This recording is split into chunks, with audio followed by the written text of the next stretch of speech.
रत्नागिरी जिल्ह्यातील खेड तालुक्यातील भोसते घाटात आज सकाळी 9:30 वाजण्याच्या सुमारास कंटेनरचा अपघात झाला। या अपघातात कंटेनर चालक जखमी झाला असून त्याच्यावर उपचार सुरू आहेत। अपघाताची माहिती मिळताच मदत ग्रुप खेडचे संस्थापक अध्यक्ष प्रतिसाद गांधी आणि अभिषेक डेरवणकर यांनी तात्काळ घटनास्थळी धाव घेतली।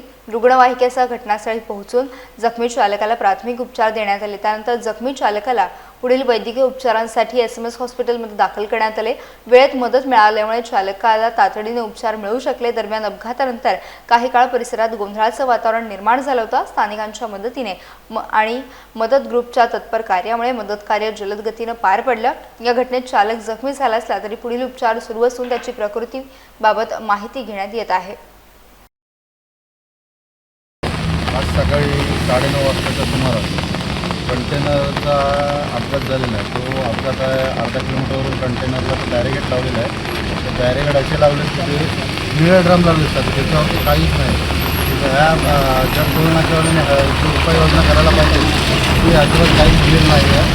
आणि आपण त्या साईडला कंटेनरच्या बाजूला त्याचा दरीत जाता तर तो वाचलेला आहे आणि तो इथे येऊन स्लिप झाला आहे। जर ते भिंत असती, संरक्षण कठाडा असता तर तो वाचला असता। वारंवार अपघात होण्याला कारण एकच आहे, हे जे 17 ते 18 स्पीड ब्रेकर टाकलेले आहेत। जुन्या ज्या गाड्या आहेत त्यांना एअर ब्रेक असतो। प्रत्येक स्पीड ब्रेकरला एअर त्यांची कमी होते, त्यामुळे हा अपघात होत आहे।